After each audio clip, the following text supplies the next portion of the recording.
اعوذ باللہ من الشیطان الرجیم بسم اللہ الرحمن الرحیم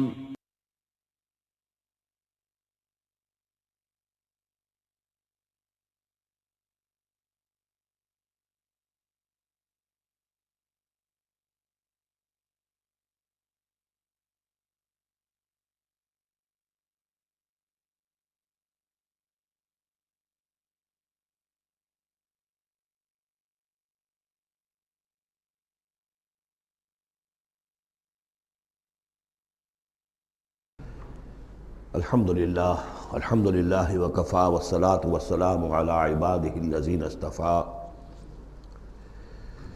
اما بعد فقد قال اللہ تبارک وتعالی کما ورد فی سورۃ الحشر اعوذ باللہ من الشیطان الرجیم بسم اللہ الرحمن الرحیم الم تر الی الذین نافقوا یقولون لاخوانهم الذین کفروا من اہل الکتاب لئن اخرجتم لنخرجن معکم ولا نطیع فیکم احدا ابدا وان قوتلتم لننصرنکم واللہ یشہد انہم لکاذبون صدق اللہ العظیم۔ غزوہ بنی نذیر میں جو بھی رول اور کردار تھا یہود کا، پھر ان کا جو انجام ہوا، وہ سورہ حشر کی پہلے رکوع میں بیان ہو چکا ہے۔ ساتھ ہی یہ کہ ایک بہت اہم حکم جو ہے شریعت کا اموال فے کے بارے میں، وہ بھی پہلے رکوع میں ہم پڑھ چکے ہیں۔ اب اس موقع پر منافقین کا جو کردار سامنے آیا تھا دوسرے رکوع میں، اس کے بارے میں گفتگو ہو رہی ہے۔ الم تر الی الذین نافقوا، کیا تم نے دیکھا نہیں ان لوگوں کو کہ جو منافق ہیں، جن کے دلوں میں نفاق نے ڈیرے جما لیے ہیں۔ یقولون لاخوانہم الذین کفروا من اہل الکتاب، وہ کہتے رہے اپنے ان بھائیوں سے کہ جو اہل کتاب میں سے جنہوں نے کفر کیا تھا، ان کے بھائی تھے، دوست تھے، ان کے تعلقات تھے جو اہل کتاب میں سے تھے، اور وہ کفر پر اڑے رہے۔ ان سے انہوں نے کہا تھا یہ لئن اخرجتم لنخرجن معکم، دیکھو اگر تمہیں کبھی مدینے سے نکالا گیا ہم تمہارے ساتھ نکلیں گے۔ وہ دوستیاں جو ان کے درمیان حلیفانہ روابط تھے، اگر تمہیں کہیں نکالا جائے گا تو ہم بھی نکلیں گے۔ وَلَا نُطِيعُ فِيكُمْ أَحَدًا أَبَدًا، اور تمہارے معاملے میں کبھی بھی ہم کسی بھی شخص کی اطاعت نہیں کریں گے۔ یعنی ٹھیک ہے ہم ایمان تو لے آئے ہیں، مسلمانوں میں شامل ہو گئے ہیں، اور ہم محمد کا حکم مانتے بھی ہیں بعض معاملات کے اندر، لیکن یہ ہے کہ تمہارے ساتھ ہماری دوستی ہے وہ پختہ ہے، تمہارے ساتھ ہمارے حلیفانہ تعلقات ہیں وہ بہت قدیمی ہیں، اور ہمارا تمہارے معاملے میں جو ہے ہمارا طرز عمل تبدیل نہیں ہوگا، اور اگر کوئی اقدام محمد نے صلی اللہ علیہ وسلم تمہارے خلاف کرنے کا فیصلہ کیا تو ہم اس میں ان کا ساتھ نہیں دیں گے۔ لَنَخْرُجَنَّ مَعَكُمْ وَلَا نُطِيعُ فِيكُمْ أَحَدًا أَبَدًا وَإِن قُوتِلْتُمْ لَنَنصُرَنَّكُمْ، اور اگر تمہارے ساتھ جنگ کی گئی تو ہم لازماً تمہاری مدد کریں گے۔ وَاللَّهُ يَشْهَدُ إِنَّهُمْ لَكَاذِبُونَ، اور اللہ گواہی دیتا ہے کہ وہ جھوٹ بول رہے تھے۔ لَئِنْ أُخْرِجُوا لَا يَخْرُجُونَ مَعَهُمْ، اگر وہ نکالے جائیں گے وہ ان کے ساتھ نہیں نکلیں گے۔ وَلَئِنْ قُوتِلُوا لَا يَنْصُرُونَهُمْ، اور اگر ان سے جنگ کی جائے گی تو وہ ان کی مدد نہیں کریں گے۔ وَلَئِنْ نَصَرُوهُمْ لَيُوَلُّنَّ الْأَدْبَارَ، اور اگر کہیں ان کی مدد کر بیٹھیں گے تو فوراً بھاگیں گے، پیچھے دکھا دیں گے۔ ثُمَّ لَا يُنْصَرُونَ، اور پھر ان کی کہیں سے مدد نہیں ہو سکے گی۔ یعنی اگر ان میں جمع مردی ہوتی تو یہ سچے مسلمان ہی کیوں نہ بن گئے ہوتے؟ ایمان لائے تھے، اگر ہمت ہوتی ان میں، کوئی قوت ارادی ان کی صحیح ہوتی، کوئی غیرت اور حمیت ہوتی، کوئی اپنی ہی ذات کی عزت کا کوئی خیال ہوتا، تو یہ ہرچے بعد بعد پھر ایمان لانے کے بعد ان کا طرز عمل جو ہے کیوں نہ وہی ہو جاتا کہ جو اہل ایمان کا تھا۔ بودے ہیں، بودے ہونے کی وجہ سے تو نفاق پیدا ہوا ان میں۔ اب اگر یہ کہتے ہیں کہ ہم تمہاری مدد کریں گے اور لازماً لڑ جائیں گے، ہر ایک سے لڑ جائیں گے، تو یہ سب جھوٹ ہے۔ اول تو یہ کہ اگر یہ نکالے گئے تو وہ ان کے ساتھ نہیں نکلیں گے، ان سے جنگ کی گئی تو ان کا ساتھ نہیں دیں گے، اور اگر کوئی اکا دکا ان میں سے ایسا نکل بھی آیا سر پھرا کہ جو اپنے اس وعدے کو پورا کرنے کے لیے ان کے ساتھ شامل ہو کر جنگ کرے گا، تو پھر یہ کہ جھٹ وہ بھاگ جائے گا، میدان چھوڑ جائے گا، اور یہ کہ پیٹھ دکھا دے گا۔ لَأَنْتُمْ أَشَدُّ رَهْبَةً فِي صُدُورِهِم مِّنَ اللَّهِ، مسلمانوں یقیناً تمہارا ڈر ان کے دلوں میں کہیں زیادہ ہے بنسبت اللہ کے ڈر کے۔ یہ اللہ سے اتنا نہیں ڈرتے جتنے کہ تم سے ڈرتے ہیں۔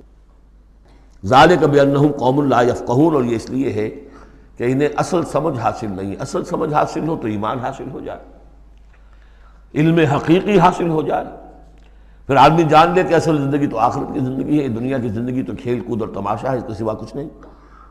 لا یقاتلونکم جمیعا، یہ کبھی بھی جنگ نہیں کریں گے تمہارے خلاف مل کر، الا فی قری محصنۃ، مگر یہ کہ کہیں ایسی بستیوں میں کہ جن کو پوری طرح فورٹیفائیڈ ہوں، جن کی کہ فصیلیں کھڑی ہوں، مضبوط ہوں، ان کے اندر سے ہو کر جنگ کریں گے، او من ورائے جدر، یا دیواروں کے پیچھے سے، باسہم بینہم شدید، ان کے آپس کے جھگڑے جو ہے وہ بہت سخت ہے۔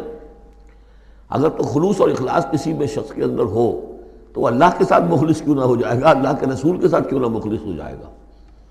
ظاہر بات ہے کہ بزدلی اور خود غرضی، یہ دو چیزیں ہیں کہ جو در حقیقت ان کے مزاج کا جزو لا ینفک ہے، اور وہی تو اصل سبب ہے ان کے نفاق کا۔ تو یہ کسی اور کے ساتھ کیسے مخلص ہو جائیں گے؟ تحسبہم جمیعا وقلوبہم شتیٰ، تم سمجھتے ہو کہ یہ یکجا ہیں، اکٹھے ہیں، ان کا متحدہ محاذ ہے، جبکہ دل کے دل پھٹے ہوئے۔ ہمارے ہاں بھی سیاسی متحدہ محاذ، چاہے وہ نظام مصطفیٰ تحریک کا بنا تھا، اس کا بھی حال سب کو معلوم ہے کہ اس کے لیڈر جو ہیں علماء کرام ایک دوسرے کے پیچھے نمازیں نہیں پڑھتے تھے، متحدہ محاذ تھا وہ، اتحاد کیسا تھا؟ وہی بات، باسہم بینہم شدید، ان کے تو آپس کے اختلافات جو ہیں وہ بہت شدید ہیں، ان کی آپس کی دشمنیاں، کدورتیں، کینے۔ تحسبہم جمیعا، تم سمجھتے ہو کہ یہ جمع ہے، اکٹھے ہیں، وقلوبہم شتیٰ، دل پھٹے ہوئے ہیں۔ ذالک بانہم قوم لا یعقلون، اور یہ اس لیے کہ وہ ایک ایسا گروہ ہے کہ جو عقل سے کام نہیں لیتے۔ کمثل الذین من قبلہم قریبا ذاقوا وبال امرہم، جیسے قصہ ان کا ہوا جو ان سے پہلے تھے ماضی قریب میں، یعنی بنو قینقاع۔ سب سے پہلے بنو قینقاع کا معاملہ ہوا تھا، پھر یہ بنی نضیر کا ہوا، پھر 5ویں سال میں غزوہ احزاب کے ضمیمے کے طور پر بنو قریظہ کا ہوا۔ وَلَهُمْ عَذَابٌ أَلِيمٌ، ان کے لیے بہت ہی دردناک عذاب ہے۔ کمثل الشیطان، یا پھر مثال ہے شیطان کی، اذ قال للانسان اکفر، جبکہ وہ انسان سے کہتا ہے کرو کفر، فلما کفر، اور جب انسان کفر کرتا ہے، قال انی بریء منک انی اخاف اللہ رب العالمین، وہ کہتا ہوں میں تم سے علیحدہ ہوں، میرا تم سے کوئی تعلق نہیں، میں تو اللہ سے ڈرتا ہوں جو تمام جہانوں کا رب اور مالک و پروردگار ہے۔ فَكَانَ عَاقِبَتَهُمَا أَنَّهُمَا فِي النَّارِ خَالِدَيْنِ فِيهَا، تو ان دونوں کی عاقبت یہ ہے کہ وہ شیطان بھی اور وہ انسان بھی، دونوں کی عاقبت یہ ہے کہ وہ رہیں گے آگ میں اور ہمیشہ ہمیشہ رہیں گے۔ وَذَلِكَ جَزَاءُ الظَّالِمِينَ، اور یہی ہے ظالموں کا بدلہ، جیسا کہ سورہ قاف میں ہم پڑھ چکے ہیں کہ وہ قرین جو ہوگا، اس گناہگار کافر اور مشرک کا جو قرین ہوگا، وہ جب لے کر آئے گا، حاضر کرے گا، قَالَ قَرِينُهُ هَذَا مَا لَدَيَّ عَتِيدٌ، اور اللہ تعالیٰ کی طرف سے حکم آئے گا فرشتوں کو، القیا فی جہنم کل کفار عنید، تو وہ کیا کہے گا، ربنا ما اطغیتہ ولکن کان فی ضلال بعید، اور اللہ تعالیٰ فرمائیں گے لا تختصموا لدی وقد قدمت الیکم بالوعید ما یبدل القول لدی وما انا بظلام للعبید۔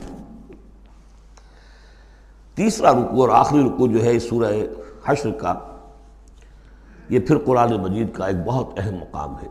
میں آج سوچ رہا تھا کہ میں بار بار جو کہتا ہوں آپ سے، یہ قرآن کا بہت اہم مقام ہے، یہ قرآن کا بہت اہم مقام ہے، تو اس کی بھی ایک حقیقت سمجھ لیجئے۔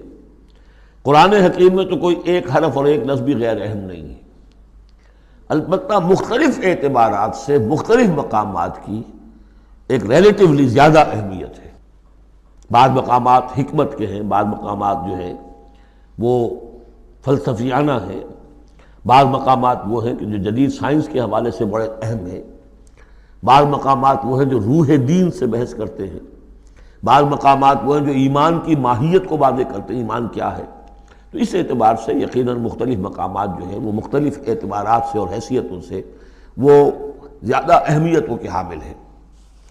اب یہ جو 7 آیتیں ہیں اس رکوع کی، تیسرے رکوع کی، اس میں فلسفہ، تصوف، پھر یہ کہ اس میں سب سے بڑا جو آ رہا حصہ وہ یہ ہے کہ جیسے 6 آیتیں سورہ حدید کی تھیں کہ جن میں اللہ کے اسماء و صفات کا ذکر ہے، جن میں تفصیل سے گفتگو نہیں کر سکا اور نہ اس کا موقع تھا، تو اسی طرح کا ہم وزن جو ہے 3 آیتیں آ رہی ہیں سورہ حشر کے آخر میں۔ قرآن حکیم میں اسماء خداوندی کا سب سے بڑا گلدستہ، 16 اسماء ایک جگہ پر اور کہیں نہیں ہے، 8 اسماء ایک آیت میں، الملک القدوس السلام المومن المہیمن العزیز الجبار المتکبر سبحان اللہ عما یشرکون، ایک ہے۔ تو اس اعتبار سے یہ حصہ بہت اہم ہے۔ فرمایا یا ایھا الذین آمنوا اتقوا اللہ ولتنظر نفس ما قدمت لغد واتقوا اللہ ان اللہ خبیر بما تعملون، اہل ایمان اللہ کا تقوی اختیار کرو، اور چاہیے کہ ہر جان یہ دیکھتی رہے کہ اس نے کل کے لیے کیا آگے بھیجا ہے۔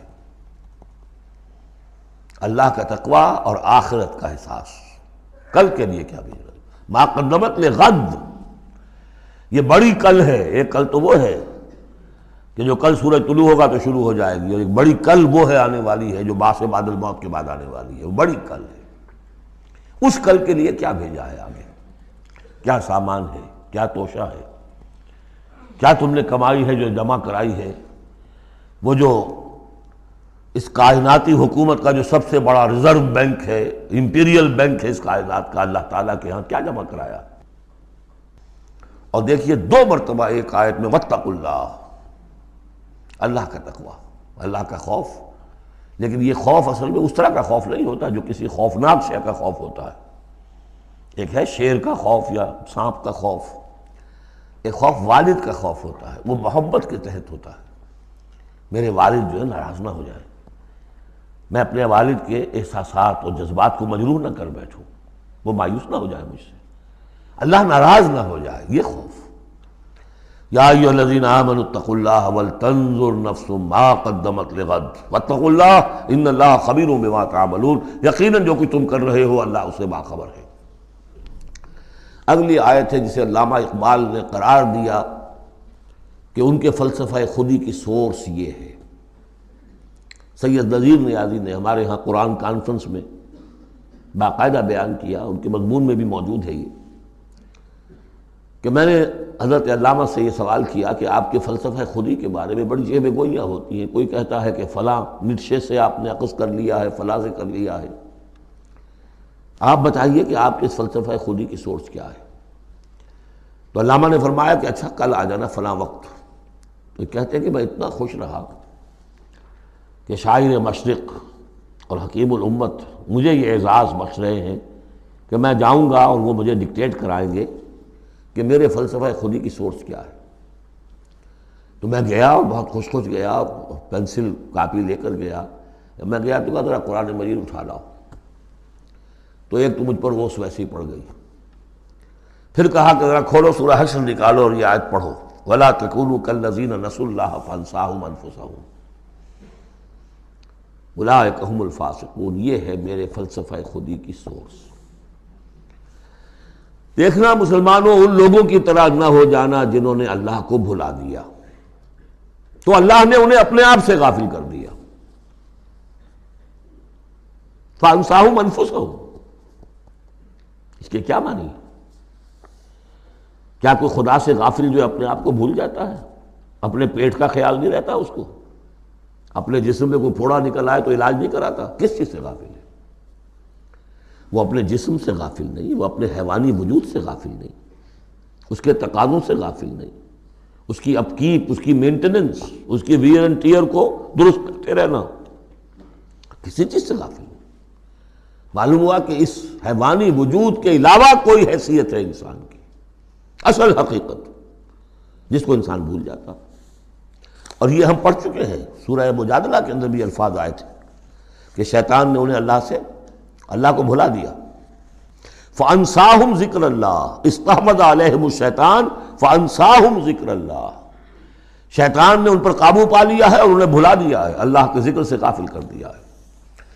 تو جو لوگ اللہ کو بھلا دیتے ہیں وہ اپنے آپ سے، اپنی اصل حقیقت سے غافل ہو جاتے ہیں۔ وہ اپنے آپ کو کیا سمجھتے ہیں؟ حیوان۔ اور آج کا ہماری جو تہذیب کا جو مرکزی نقطہ ہے، آج کا گلوبل سویلائزیشن کا، کہ انسان نرا حیوان ہے، اور اس میں سب سے بڑا پارٹ پلے کیا ہے ڈاروین کے نظریہ ارتقاء نے۔ حیوان جیسے اور حیوان ہے ویسا حیوان انسان ہے.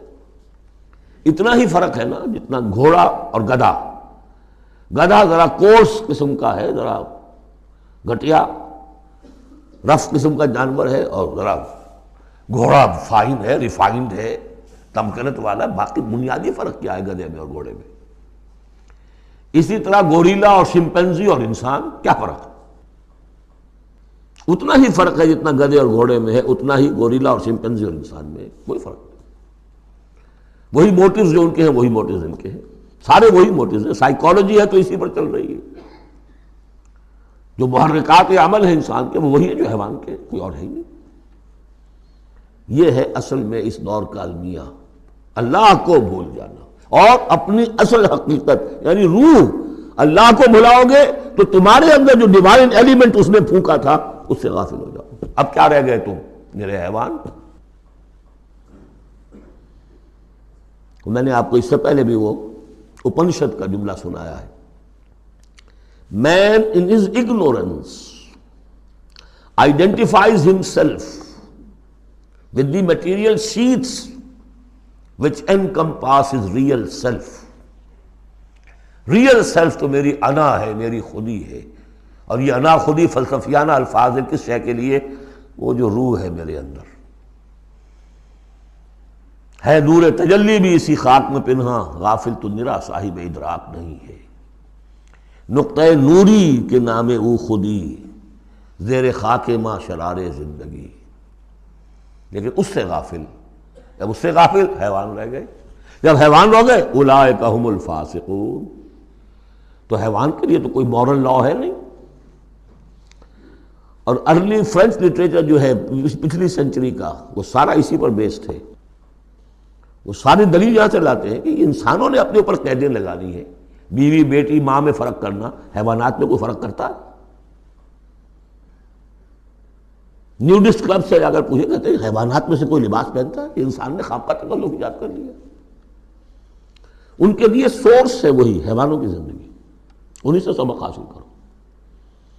یہ ہے انسان کے اندر صرف حیوان نہیں ہے. جیسے کہ شیخ سعدی نے کہا تھا آدمی زیادہ طرفہ معجون است از فرشتہ سرشتہ وز حیوان. یہ جو انسان ہے آدم زاد یہ ایک معجون مرکب ہے. اس میں فرشتہ بھی، سرشتہ کہتے ہیں گوندنے کو، آٹے کو پانی کو ملا کر گوندتے ہیں آپ، یکجان کرتے ہیں. تو از فرشتہ سرشتہ وز حیوان، اس میں ایک فرشتہ بھی ہے ایک حیوان بھی ہے، دونوں گندے ہوئے. فرشتہ ہے روح، عالم امر کی شے، اور وہ نور سے پیدا کیا. روح بھی روح عالم امر کی شے، یہ سلونک عن روح قل روح من امر ربی، یہ بھی نور سے پیدا کی گئی. نقطۂ نوری یہی ہے. تو ولا تکونوا کالذین نسوا اللہ فانساہم انفسہم اولئک ھم الفاسقون. لا یستوی اصحاب النار واصحاب الجنہ، دیکھو برابر نہیں ہو سکتے آگ والے اور جنت والے. اصحاب الجنت ھم الفائزون، یقیناً جنت والے ہی کامیاب ہوں گے.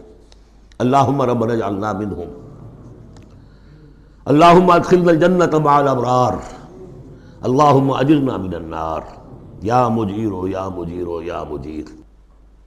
اس کے بعد آیت آئی ہے قرآن مجید میں عظمت قرآن کے بیان میں عظیم ترین آیت. لو انزلنا هذا القرآن على جبل لرأيته خاشعا متصدعا من خشیۃ اللہ.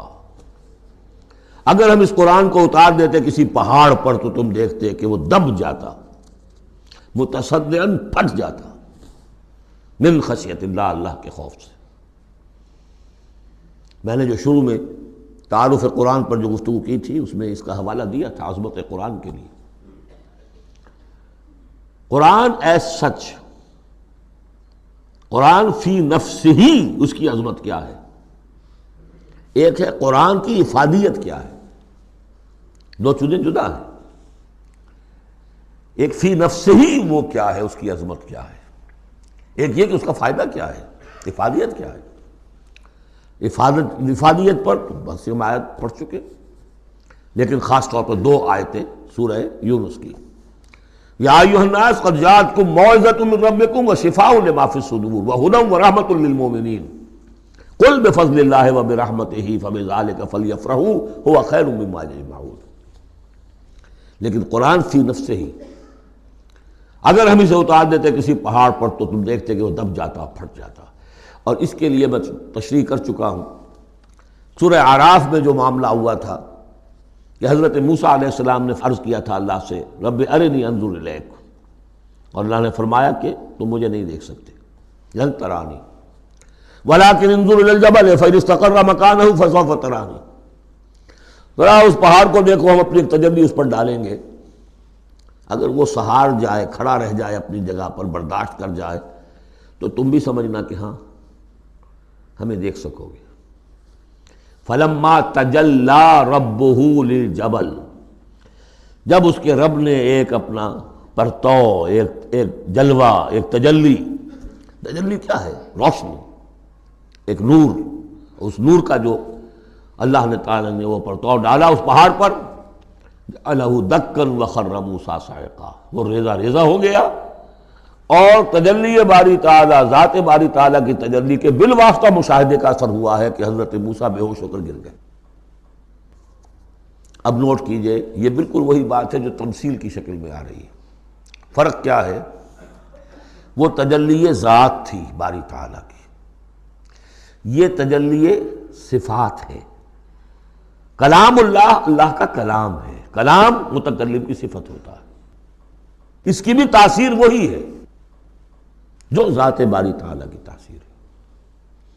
اس کو علامہ اقبال نے ادا کیا ہے، فاش گویم آنچ در دل مضمرست، میں صاف ہی کھول کے بیان کر دوں جو میرے دل میں مضمر ہے، چھپی ہوئی بات ہے۔ این کتاب نیست چیزیں دیگر است، یہ قرآن کتاب نہ سمجھو، اسے کتاب نہیں کچھ اور ہے۔ کیا ہے؟ مثل حق پنہاں ہم پیداست، آج ہم نے وہ آیت بھی پڑھ لی، الظاہر والباطن، اللہ الظاہر بھی ہے الباطن بھی ہے، تو ذات باری تعالیٰ جیسے الظاہر بھی ہے الباطن بھی ہے، اسی طرح مثل حق پنہاں وہ ہم پیداست، یہ چھپا ہوا بھی ہے اور ظاہر بھی ہے، سامنے بھی ہے۔ اس لیے میں بیان کر چکا ہوں وہاں سورہ واقعہ میں، لا یمسہ الا المطہرون، جب تک کہ اندر پاک نہ ہو چکا ہو قرآن کی حقیقی معرفت اور معانی تک انسان پہنچ نہیں سکتا، چھلکوں تک رہے گا، ہڈی ہوگی اس کے ہاتھ میں، گودا نہیں ہوگا اس کے پاس۔ ناز قرآن مغزہ برداشتے، استخاں پیش سگاں انداختے، مغز تک نہیں پہنچ سکتا۔ وہ ہے اصل میں قرآن مجید کا معاملہ کہ تجلی صفات باری تعالیٰ، صفت ہے کلام کی، اور کلام میں آپ کو معلوم ہے متکلم کی پوری شخصیت جو ہے منعکس ہو جاتی ہے۔ کوئی شخص ہے، کوئی بھٹیارن ہے، کوئی اور ہے، بڑمونجا ہے، اب ان کی اپنی زبان ہے، ان کا ایک جملہ آپ سنیں گے پتہ چل جائے گا یہ کون بول رہا ہے، یہ کون بول رہی ہے، اس لیے کہ پوری شخصیت، ان کا ذہن و فکر کا حدود اربع، ان کی تہذیب و تمدن کے ساتھ کس درجے ان کا کوئی تعلق ہے یا نہیں ہے، سب واضح ہو جائے گا، تانت بازی راگ پایا۔ تو اللہ کا کلام ہے یہ، لو انزلنا ھذا القرآن علی جبل لرأیتہ خاشعا متصدعا من خشیۃ اللہ وتلک الامثال نضربھا للناس لعلہم یتفکرون، اور یہ مثالیں ہیں جو ہم لوگوں کے لیے بیان کرتے ہیں تاکہ وہ فکر کریں، غور کریں، سوچیں۔ اب یہاں سے وہ 3 آیتیں شروع ہو رہی ہیں، وہاں 6 تھیں۔ صفات اور اسماء ہمارے ہاں جو ایمان کے لیے جو یاد کیے ہوں گے آپ نے، اگر اللہ تعالیٰ نے بچپن میں یہ موقع آپ کو دیا ہو، تو ایمان مجمل، ایمان مفصل۔ ایمان مجمل کے الفاظ کیا ہے؟ آمنت باللہ کما ہوا باسمائہ و صفاتہ وقبلت جمیع احکامہ، تو اسماء اور صفات، صفات باری تعالیٰ کے موضوع پر سورہ حدید کی پہلی 6 آیات، یہ قرآن مجید کا ذروۂ سنام ہے، چوٹی، سنام چوٹی، ذروہ کہتے ہیں اونٹ کے کوہان کو، کوہان کی بھی اونچی جو سب سے نمایاں شے ہوتی ہے۔ اسماء پر یہ سب سے بڑا گلدستہ ہے۔ اور ایک خاص بات جو میں نے وہاں نوٹ نہیں کرائی تھی آپ کو، سورہ حدید میں واحد مقام ہے قرآن مجید کا جہاں اسماء باری تعالیٰ کے مابین حرف عطف واو آیا ہے، هو الاول والآخر والظاہر والباطن، اور کہیں نہیں ہے۔ 4 اسماء آئے ہیں سورہ جمعہ کے شروع میں، یسبح للہ ما فی السماوات و ما فی الارض الملک القدوس العزیز الحکیم، کوئی حرف واو نہیں۔ اور 8 اسماء آئیں گے یہاں پر، الملک القدوس السلام المومن المہیمن العزیز الجبار المتکبر، کوئی حرف واو نہیں۔ وہو العزیز الحکیم، یہ نہیں هو العزیز والحکیم نہیں۔ اس کی وجہ کیا ہے؟ اللہ تعالیٰ کے تمام اسماء، اللہ کی تمام صفات اس کی ذات میں بیک وقت موجود ہیں۔ واو میں تو مغایرت پیدا ہو جاتی ہے، واو میں تراخی پیدا ہو جاتی ہے، لیکن یہاں کیوں آئے سورہ حدید میں؟ اس لیے کہ اول و آخر بیک وقت نہیں ہو سکتے، وہ حال عقلی ہے۔ ظاہر و باطن ایک وقت میں ہو سکتے ہیں، میرا ظاہر میرا باطن یہ تو ایک ہی وقت میں موجود ہے، قرآن کا ظاہر اور قرآن کا باطن ایک وقت میں موجود ہے، اول و آخر ایک نہیں ہو سکتے، اس لیے وہاں واو لایا گیا، هو الاول والآخر والظاہر والباطن۔ بہرحال اب یہاں پر نوٹ کیجیے، هو اللہ الذی لا الہ الا هو، وہی ہے اللہ جس کے سوا کوئی الہ نہیں، عالم الغیب والشہادہ، جاننے والا ہے کھلے کا اور چھپے کا، وہ بھی جو تمہارے سامنے ہے اور وہ بھی کہ جو تمہاری نگاہوں سے پوشیدہ ہے۔ اس لیے کہ غیب اور شہادہ جو ہے یہ ہمارے اعتبار سے، اللہ کے اعتبار سے نہیں، وہی ہے اللہ کے جس کے سوا کوئی الہ نہیں۔ هو اللہ الذی لا الہ الا هو عالم الغیب والشہادہ، یہ بھی ایک نام کی حیثیت سے شمار ہوتا ہے، جو اسماء 99 گنے جاتے ہیں، عالم الغیب والشہادہ یہ ایک نام ہے اللہ کا۔ اور میں عرض کر رہا تھا کہ اللہ کے لیے سب شہادہ ہی شہادہ، غیب ہے ہی نہیں، اس نقطے کو یہاں سمجھ لیجئے، اس لیے کہ یہ سورہ جن میں آئے گا پھر دوبارہ، اور بہت اہم طریقے پر آئے گا۔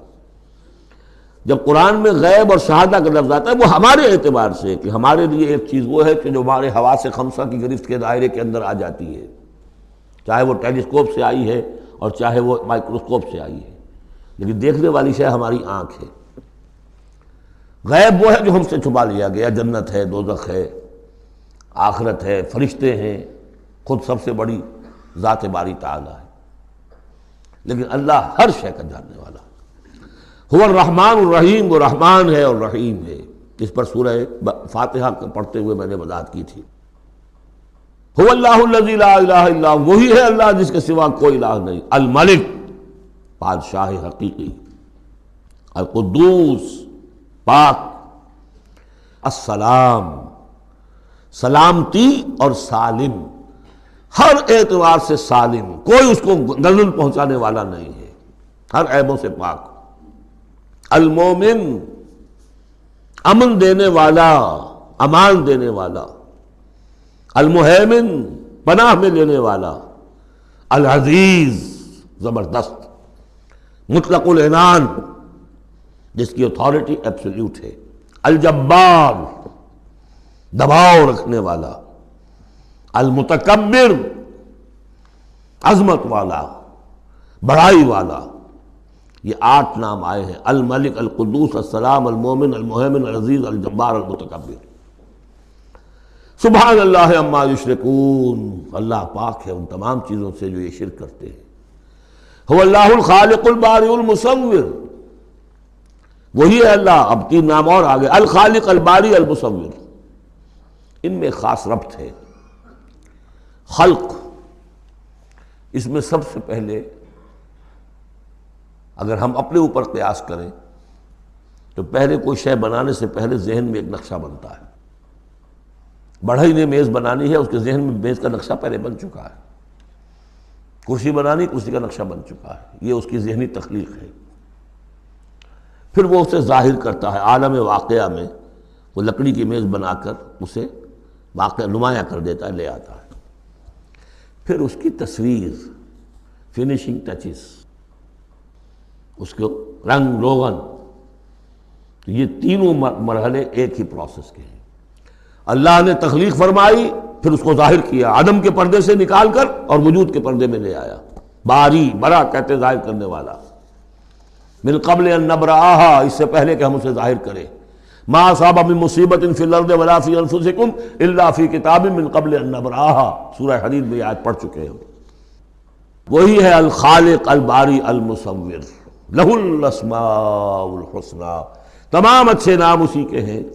یسبح لہ ما فی السماوات والارض، یہاں نوٹ کر لیجئے، یسبح لہ ما فی السماوات وما فی الارض نہیں ہے، یسبح لہ ما فی السماوات والارض۔ سورہ حدید کے شروع میں تھا سبح للہ ما فی السماوات والارض، سورہ حشر میں آیا سبح للہ ما فی السماوات وما فی الارض، یہاں یسبح للہ ما فی السماوات والارض، اور پھر 2 مرتبہ آئے گا یسبح للہ ما فی السماوات وما فی الارض، سورہ جمعہ کے شروع میں بھی، سورہ تغابن کے شروع میں بھی۔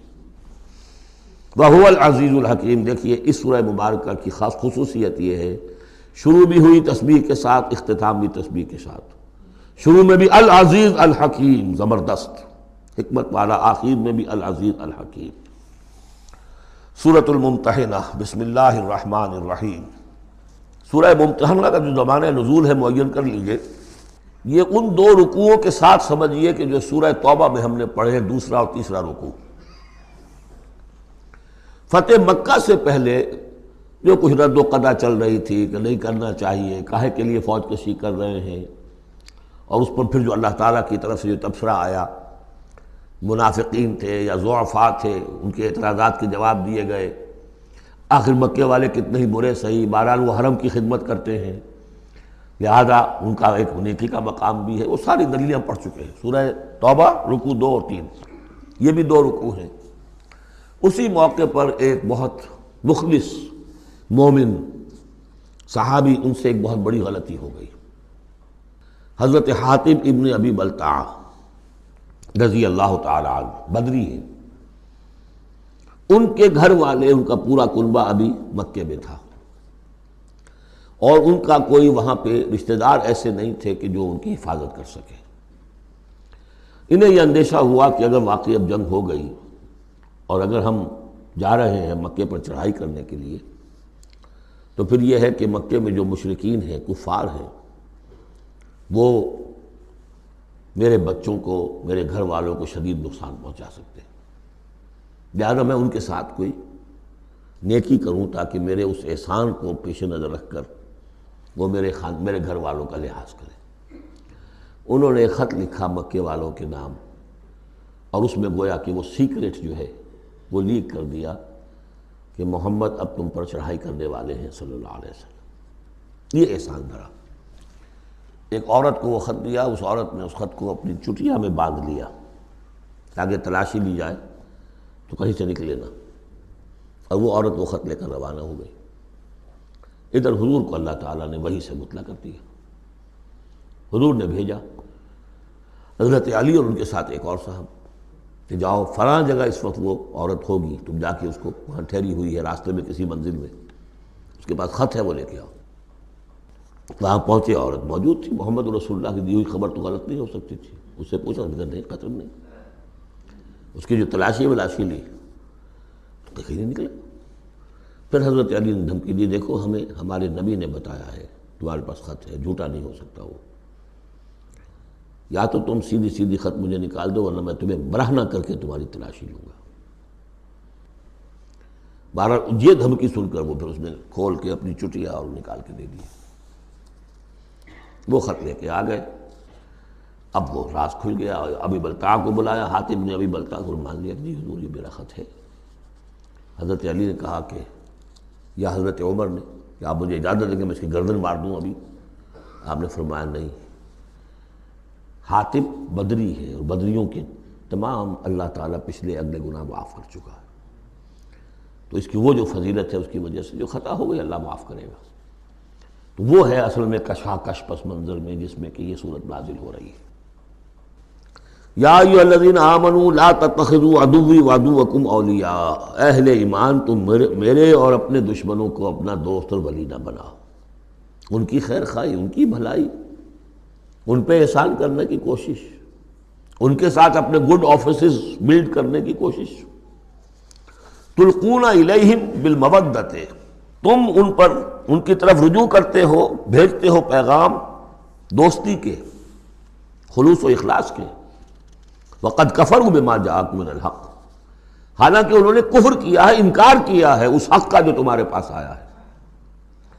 یخرجون الرسول وایاکم، وہی ہیں جو نکالتے ہیں، یعنی جنہوں نے نکالا ہے رسول کو صلی اللہ علیہ وسلم، تمہیں بھی نکالا ہے، ان تؤمنوا باللہ ربکم، صرف اس جرم کی پاداش میں کہ تم ایمان رکھتے ہو اللہ پر، اپنے رب پر۔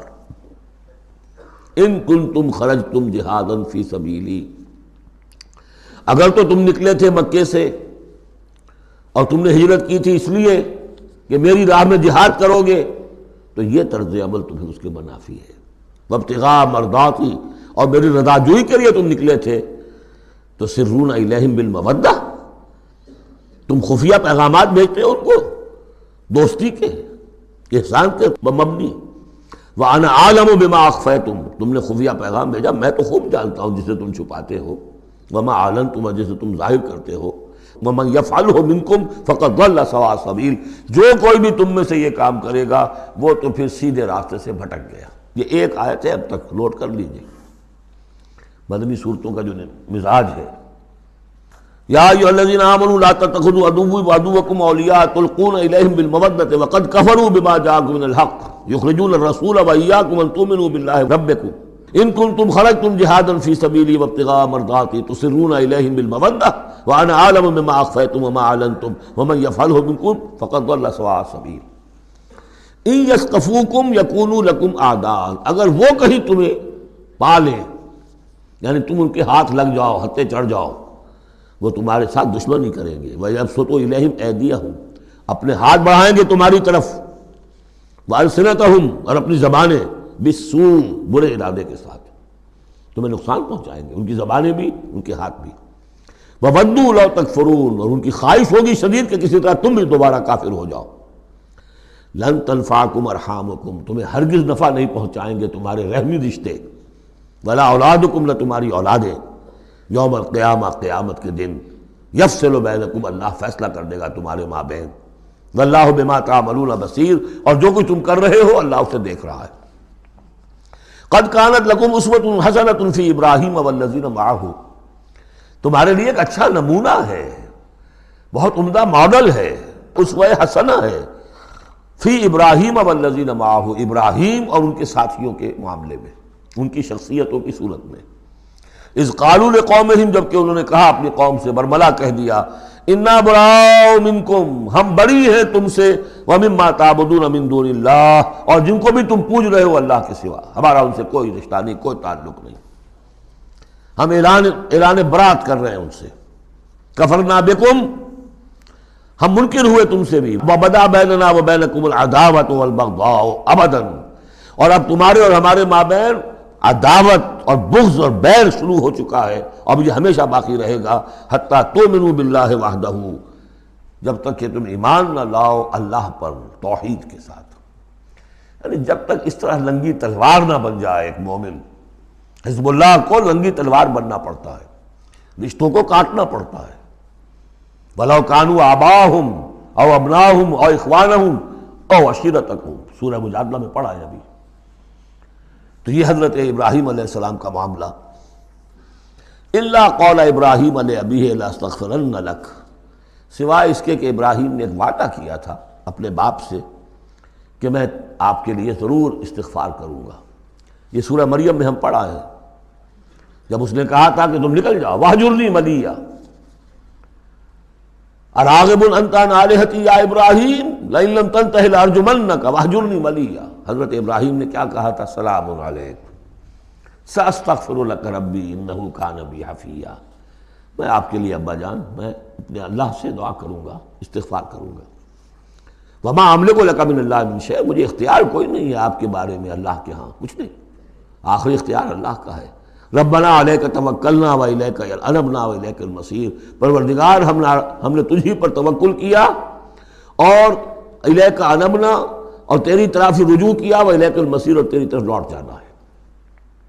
ربنا لا تجعلنا فتنۃ للذین کفروا، پروردگار ہمیں اب کافروں کے لیے تختہ مشق اور تختہ امتحان نہ بنا دے کہ ہمارے اوپر وہ ظلم کرے، اور تو ان کو اوپر آزمائش جو انہیں آزما رہا ہے وہ اس شکل میں کہ ہم پر وہ ظلم کرے، جیسے اللہ تعالیٰ کفار مکہ کو آزما رہا تھا، لیکن تختہ ستم، تختہ مشق کون؟ صحابہ کرام بنے ہوئے تھے۔ واغفر لنا، اور ہمیں بخش دے، انک انت العزیز الحکیم، یقیناً تو ہی ہے سب کچھ زبردست اور حکمت والا۔ اب یہاں نوٹ کر لیجئے کہ سورہ توبہ میں آ چکا ہے کہ حضرت ابراہیم نے آخر میں آ کر تبرأ منہ، جب انہیں معلوم ہو گیا کہ میرا باپ تو دشمن ہے، اللہ کا دشمن ہے، تو برات کی۔ یہ آیتیں جو ہیں یہ سن 8 میں فتح مکہ سے قبل نازل ہو رہی ہیں۔ حاتب بن بلتع کا واقعہ ہے، ابھی مکہ طرف روانگی نہیں ہوئی ہے، اور وہ آیتیں جو ہیں وہ سن 9 میں نازل ہو رہی ہیں، اس کے بھی ذی قعدہ کے بھی بعد، جبکہ واپس آ گئے حضور صلی اللہ علیہ وسلم تبوک سے، لہذا وہ ہوگی محکم، اور یہ بات جو ہے اس کے پہلے یہ گویا کہ تابع رہے گی۔ لقد کان لکم فیہم اسوۃ حسنۃ، تمہارے لیے یقیناً ان کی ذات میں، ان کے رویے میں، ان کے طرز عمل میں ایک اچھا نمونہ ہے، لمن کان یرجو اللہ والیوم الآخر، لیکن کس کے لیے؟ کہ جو اللہ کی بھی امید، ملاقات کی امید رکھتے ہوں اور یوم آخر سے ڈرتے ہوں۔ بالکل یہی الفاظ وہاں آئے تھے، لقد کان لکم فی رسول اللہ اسوۃ حسنۃ لمن کان یرجو اللہ والیوم الآخر وذکر اللہ کثیرا، یہ سورہ احزاب میں ہم پڑھ چکے ہیں۔ حضور کی شخصیت، آپ کی سیرت اسوہ کاملہ ہے، لیکن فائدہ کون اٹھائیں گے؟ فائدہ صرف وہی اٹھا سکیں گے کہ جو اللہ پر بھی ایمان رکھتے ہوں، آخرت پر بھی ایمان رکھتے ہوں، اور کثرت کے ساتھ اللہ کا ذکر کرتے ہوں۔ اسی طریقے سے یہاں لقد کان لکم فیہم اسوۃ حسنۃ لمن کان یرجو اللہ والیوم الآخر ومن یتولی فإن اللہ هو الغنی الحمید، اور جو منہ پھیر لے، پیٹھ موڑ لے، اللہ غنی ہے، حمید ہے، اللہ کو کسی کی پرواہ نہیں، کوئی احتیاج نہیں۔ اب آخری مسئلہ آ رہا ہے خاص طور پر بعض خواتین کا۔ ہوا یہ تھا کہ صلح حدیبیہ میں طے ہو گیا تھا، جو سن 6 میں ہوئی، کہ مکے سے اگر کوئی مسلمان بھاگ کر جائے گا مدینے تو آپ کو واپس کرنا ہوگا، اور مدینے سے اگر کوئی مسلمان مرتد ہو کر واپس آئے مکے تو ہم واپس نہیں کریں گے۔ یہ شرط تھی، اور شرط مان لی تھی حضور نے۔ اس کے بعد معاملہ پیش آ گیا چند خواتین کا۔ اب ظاہر بات ہے کہ اب خواتین جو ہے ان میں سے کوئی مدینے آ گئی، مطالبہ ہوا ان کا واپس کریں، جو مسلمان تھی ایمان لے آئی تھی۔ حضور نے فرمایا نہیں، وہ مردوں پر بحث تھی، ساری گفتگو جو ہوئی تھی وہ رجال سے متعلق تھی، نساء کی نہیں، لہذا ان کو واپس نہیں کیا جائے گا، اور نہیں کیا گیا۔ لیکن یہ کہ اب جو وہاں سے خواتین آ رہی ہیں، کہہ رہی ہیں کہ ہم تو صاحب ایمان ہیں، اس لیے ہم ہجرت کر کے مکے سے آ گئی ہیں یہاں۔ اندیشہ یہ تھا کہ ان میں کہیں جاسوس نہ آ رہے ہوں، مکے والے جو ہیں ان کے ذریعے سے کچھ اسکینڈلائز نہ کریں ہماری سوسائٹی کو، کچھ کہہ نہیں سکتے، لہذا ان کا معاملہ کیا کیا جائے۔ پھر یہ کہ ان کے شوہر تو وہاں ہیں، شادی تو وہاں ہوئی ہوئی ہے ان کی، تو آیا یہ اب یہاں مسلمانوں کے لیے حلال ہے اس درجے میں کہ وہ ان سے نکاح کر سکیں، یا وہ رشتہ برقرار رہے گا؟ کافر جو ہے ان کی بیویاں یہ مسلمان ہو گئی، یہ آ گئی۔ تو یہ مسائل تھے خواتین کے کہ جن کو اس رکوع میں سورہ ممتحنہ کے اور آخر میں پھر خواتین کی بیعت کا تذکرہ ہے اس میں۔ اور یہ میں سمجھتا ہوں کہ اللہ تعالیٰ کی طرف سے کمپنسیشن ہوتی ہے، جیسا کہ میں نے بتایا تھا کہ باپ اور ماں میں فرق یہ رکھا گیا، قانونی طور پر باپ کا پلڑا بھاری ہے، باپ طلاق دے سکتا ہے ماں کو، ماں تو خلا ہی لے سکتی ہے، طلاق دے نہیں سکتی، اور اگر طلاق ہو جائے گی تو اولاد باپ کی شمار ہوگی، ماں کی نہیں، یہ قرآن کا قانون ہے۔ لیکن دوسری طرف ماں کی خدمت 3 درجے زیادہ ضروری ہے باپ سے، خدمت میں 3 درجے فائق رکھ دیا ماں کو، اور کہا کہ جنت اس کے قدموں تلے۔ تو کمپنسیشن ہوتی ہے، کسی ایک جگہ پر کمی ہے تو دوسری جگہ اس کو، اسی کا نام بیلنس ہے۔ یہ ترازو کے یہ دونوں جو ہیں، اگر بازو جو ہیں یہ برابر ہے تو ایک سیر ادھر ڈالیں گے، ایک سیر ادھر ڈالیں گے، ترازو کی ڈنڈی سیدھی رہے گی۔ ایک چھوٹا ہے ایک بڑا ہے تو چھوٹے میں اب زیادہ ڈالنا پڑے گا اور بڑے میں کم، تب وہ، تو یہ بیلنس تو تب ہوگا کہ وہ جو کمی ہے اس کو پیش نظر رکھیں۔ یہ ہے معاملہ کہ جو یہاں پہ بیان ہوا۔ وہ بیلنس کیا کیا اللہ تعالیٰ نے؟ مردوں کی بیعت کا قرآن میں ذکر ہے، اس کا متن قرآن میں کہیں نہیں ہے۔ بیعت عقبہ اولیٰ کا کیا متن تھا، بیعت عقبہ ثانیہ کا متن کیا تھا، کیا بیعت لی تھی، کیا الفاظ تھے، بیعت رضوان کے موقع پہ کیا جو الفاظ کا تھے، کہیں نہیں، قرآن میں نہیں، احادیث میں مل جائیں گے۔ خواتین کی بیعت کو یہ فضیلت دے دی کہ اس کا پورا متن بھی قرآن مجید میں موجود ہے۔ فرمایا عسى اللہ ان یجعل بینکم وبین الذین عادیتم منہم مودہ، ہو سکتا ہے مسلمانوں کہ جو تمہارے اور جن کے مابین دشمنی پڑ گئی ہے اللہ تعالیٰ تمہارے مابین پھر دوستی پیدا کر دے. کیسے پیدا کر دے؟ وہ ایمان لے آئے. فَإِخْوَانُكُمْ فِي الدِّينِ. اور کوئی زیادہ دور تو نہیں تھا مرحلہ. فتح مکہ کے بعد سن 9 میں وہ آیات آئیں کہ 4 مہینے کی یہ مہلت ہے، اس میں ایمان نہیں لاؤ گے تو گردنیں اڑا دی جائیں گی. سب کے سب لوگ ایمان لے آئے. تو اب ہو گئے بھائی اخوانکم فی الدین. عسى اللہ ان یجعل بینکم وبین الذین عادیتم منہم مودۃ واللہ قدیر واللہ غفور رحیم. اللہ ہر شے پر قادر ہے اور غفور ہے اور رحیم ہے. لا ینہاکم اللہ عن الذین لم یقاتلوکم.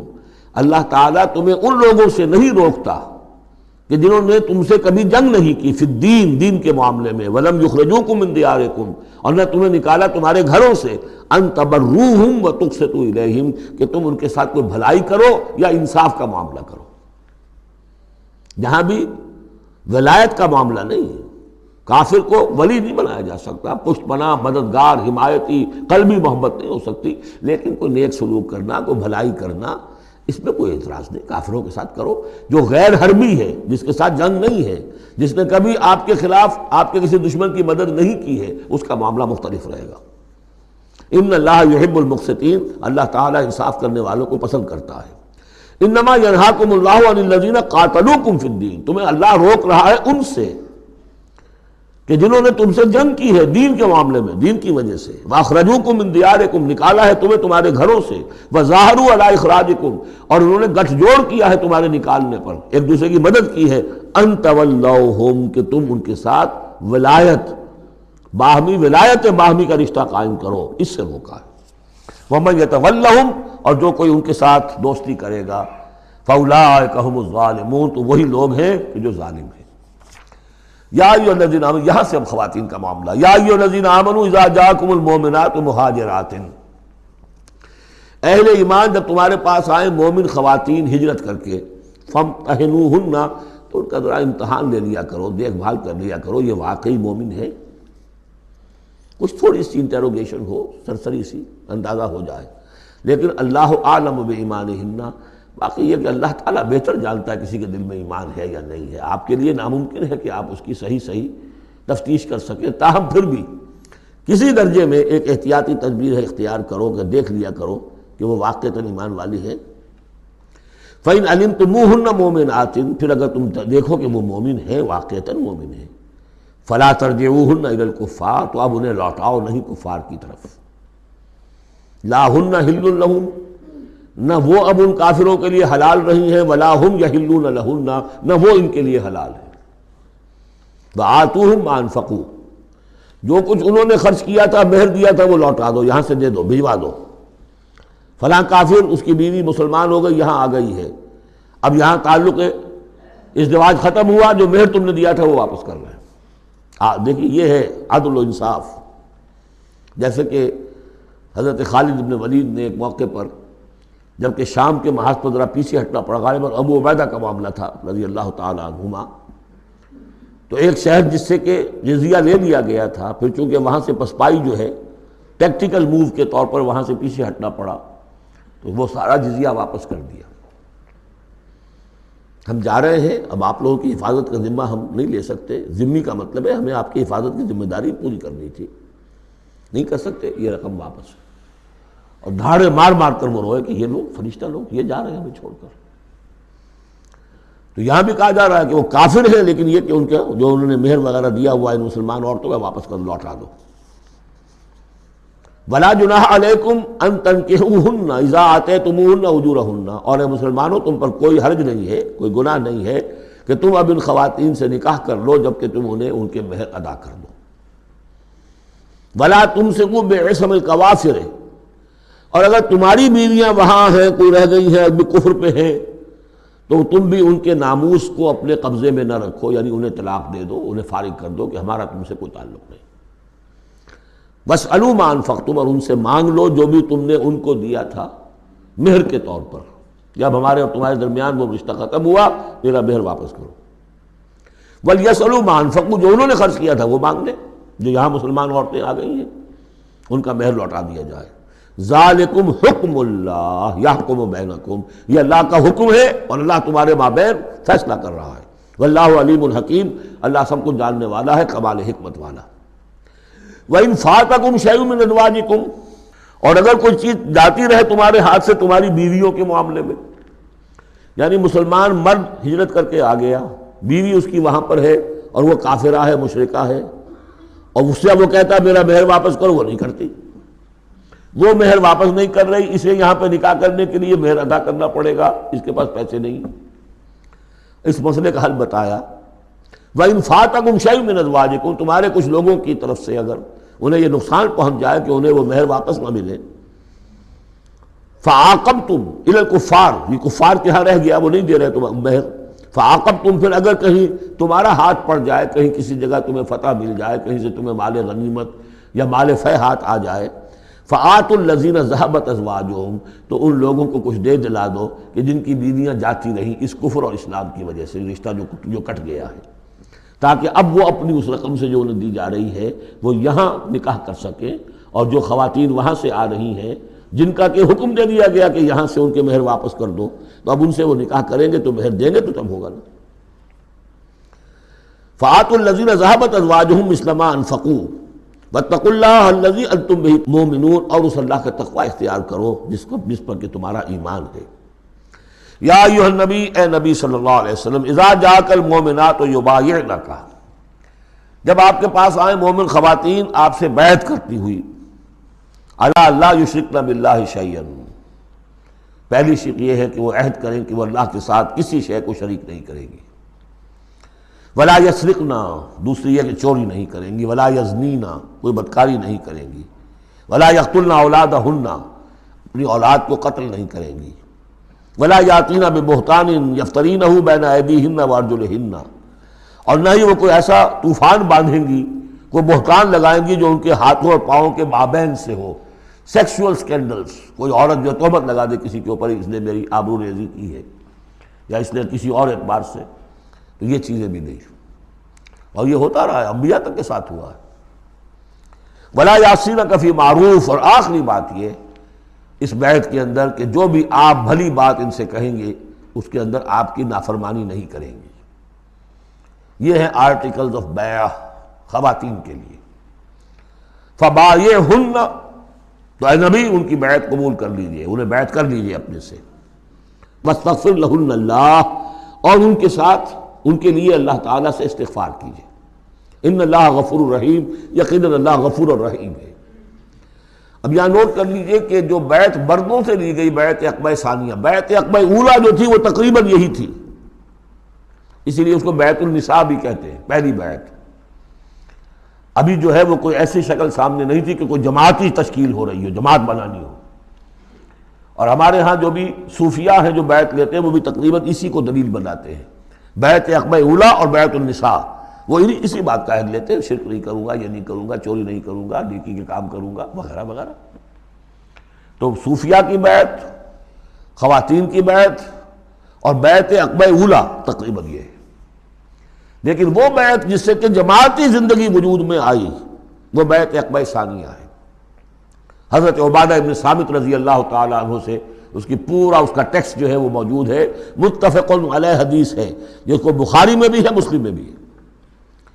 بایعنا رسول اللہ صلی اللہ علیہ وسلم، وہ فرماتے ہم نے بیعت کی تھی اللہ کے رسول سے صلی اللہ علیہ وسلم، علی السمع والطاعۃ، آپ کا ہر حکم سنیں گے، اطاعت کریں گے، فی العسر، تنگی اور مشکل میں بھی، والیسر، اور آسانی میں بھی، والمنشط، اس حالت میں بھی کہ ہماری طبیعتوں میں انشراح ہو کہ ہاں یہ کام واقعتاً بہت مفید ہے، صحیح ہے، والمکرہ، اور اس حالت میں بھی کہ ہمیں اپنی طبیعتوں پر جبر کرنا پڑے، ہمیں اس فیصلے کے ساتھ اتفاق نہ ہو، وعلی اثرۃ علینا، اور اس کے باوجود کہ دوسروں کو ہم پر ترجیح دے دی جائے۔ ترجیح دے دی جائے کس بات میں؟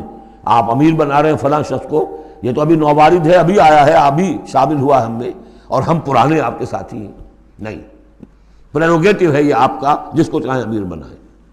وعلی اللہ نضال الامر اہلہ، جنہیں آپ ذمہ دار بنائیں گے ان سے ہم جھگڑیں گے نہیں، ان سے لڑیں گے نہیں، ان کی اطاعت کریں گے۔ من اطاعنی فقد اطاع اللہ ومن عصانی فقد عصی اللہ ومن اطاع امیری فقد اطاعنی ومن عصی امیری فقد عصانی۔ وعلی نقول بالحق اینما کنا، آخری شق یہ کہ ہم حق بات ضرور کہیں گے جہاں کہیں بھی ہوں گے. لا نخاف فی اللہ لومۃ لائم، ہم کسی ملامت کرنے والے کی ملامت کے خوف سے اپنی زبان بند نہیں کریں گے. یہ بیعت عقبہ ثانیہ جو ہے اس کو ہم نے تنظیم اسلامی میں اختیار کیا، ایک لفظ کا اضافہ کیا، ابایعک علی السمع والطاعۃ فی المعروف. حضور کی اطاعت مطلق تھی، جو حکم دیں گے، غلط دے نہیں سکتے، معصوم ہے. حضور کے بعد ابو بکر کی بیعت بھی مطلق نہیں تھی، مقید ہے، مشروط ہے، کتاب و سنت کے دائرے کے اندر اندر. یہ بیعت ہے چونکہ اس کے بعد حضور نے پہلی مرتبہ ایک تنظیمی ڈھانچہ قائم کیا کہ مدینے میں آپ نے 12 نقیب مقرر کر دیے. یہ تنظیمی شکل پہلی مرتبہ ہو رہی ہے آپ کی سیرت کے اندر. مکے میں تو چونکہ آپ خود موجود ہیں اور سب صحابہ وہیں ہیں، چھوٹا سا شہر ہے، تو کسی تنظیمی سانچے کی اور ڈھانچے کی اور لمبی چوڑی چین جو ہے بنانے کی ضرورت ہی نہیں. اب مدینہ دور ہے، وہاں کے کچھ لوگ 9 خزرج میں سے اور 3 اوس میں سے آپ نے نقیب بنائے، اب ان کی ذمہ داری بنی. اس طرح جماعتی تنظیم جو بنی ہے وہ اس بیعت پر بنی ہے. البتہ چونکہ خواتین کا معاملہ یہ ہے کہ جماعتی جدوجہد جو آگے چلنی ہے اس میں جہاد اور قتال کے جو مراحل آنے ہیں اس میں خواتین کا حصہ بالواسطہ ہے، بلا واسطہ نہیں ہے، ڈائریکٹ نہیں ہے. وہ بیعت ان سے نہیں لی گئی بلکہ یہی بیعت لی گئی ہے کہ اس کے اندر یہ افعال ہیں، یہ نہیں کریں گے. اور یہ کہ ہاں جو امیر ہیں حضور صلی اللہ علیہ وسلم جو بھی حکم دیں گے، جو بھلائی کا حکم ہوگا اس میں ان کی نافرمانی نہیں کریں گے. اس کو ہم نے تنظیم میں خواتین کی بیعت کے لیے بعین ہی یہی الفاظ اختیار کیے. اور واقعہ یہ کہ اس کا بہت ایک اہم پہلو یہ ہے کہ چاہے خواتین کو وہ دوسرے کام نہیں کرنے جو مردوں والے ہیں، جنگ میں جانا ہے یا کوئی اور مسئلہ ہے، لیکن ایک سینس آف بلانگنگ ہو جاتی ہے کہ ایک گروہ کے ساتھ ہونا. کونوا مع الصادقین، کوئی ہے جس کے ساتھ آپ نے اپنے آپ کو آئیڈینٹیفائی کیا، جماعتی زندگی ہے اور اس کے تحت ایک کام ہو رہا ہے. اس کی برکتیں جو ہیں جو آپ نے فرمایا گیا، جو حضور نے فرمایا، یہ حضرت عمر کا قول ہے، اثر ہے، لا اسلام الا بالجماعہ ولا جماعہ الا بالامارہ ولا امارہ الا بالسماع ولا سماع الا بالطاعہ.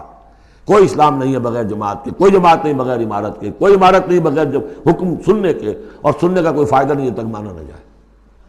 حضور نے فرمایا علیکم بالجماعہ ید اللہ علی الجماعہ، تم پر لازم ہے کہ جماعت کی شکل میں رہو، اور اللہ کی مدد اور تائید جماعت کے ساتھ ہوتی ہے. اور اس جماعت سازی کے لیے جو مسنون اور منسوس اور معصور بنیاد ہے وہ ہے بیعت، جس کو ہم نے چھوڑ دیا. دوسرے طریقے جو ہیں جماعت سازی کے، دستور ہو، دستور کے مطابق پھر قوانین ہو، بائی لاز ہو، یہ بھی حرام نہیں ہے، یہ بھی مباح ہے. لیکن مباح ہونا اور بات ہے، اور منسوس ہونا، مسنون ہونا، معصور ہونا یہ بالکل اور بات ہے. زمین و آسمان کا فرق ہے. بہرحال ہم نے تنظیم اسلامی میں اس بیعت ہی کے نظام کو اختیار کیا. اللہ کا شکر ہے کہ جو ایک انسٹیٹیوشن اسلام کا بالکل ختم ہو گیا تھا، ڈیڈ، متروک، ہم نے اسے زندہ کیا ہے. آخری آیت ہے، یا ایھا الذین آمنوا لا تتولوا قوما غضب اللہ علیہم. اہل ایمان ان لوگوں کے ساتھ دوستی نہ کرو جن پر اللہ کا غضب ہے. جہاں سے یہ صورت شروع ہوئی تھی اختتام پر پھر وہی بات آ گئی. قد یئسوا من الآخرہ، یہ آخرت سے مایوس ہو چکے ہیں. کما یئس الکفار من اصحاب القبور، جیسے کہ کفار مایوس ہو چکے ہیں اصحاب قبور میں سے. اس کے 2 معنی دیے گئے ہیں. جیسے کفار جو قبر میں ہیں ان پر تو حقیقت واضح ہو چکی ہے نا، عالم برزخ میں جب پہنچ گئے تو انہیں معلوم ہے، اب حقائق منکشف ہو گئے، جیسے وہ مایوس ہو گئے ہیں کہ ان کے لیے اب کوئی راستہ نہیں، اللہ کے عذاب سے بچنے کی کوئی شکل نہیں. یا یہ کہ جیسے یہ کفار مایوس ہو گئے ہیں کہ جو قبر میں چلا گیا اس کا کوئی باعث بعد الموت نہیں ہے، اس کو دوبارہ اٹھا جانا نہیں ہے. دونوں امکانات، دونوں ترجمے کیے گئے ہیں. تو تم ان لوگوں کی طرح نہ ہو جاؤ تو مایوس ہو چکے ہیں یہ لوگ اللہ کی رحمت سے.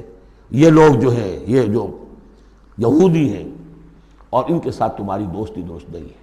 بارک اللہ لی ولکم فی القرآن العظیم ونفعنی وإیاکم بالآیات وذکر الحکیم.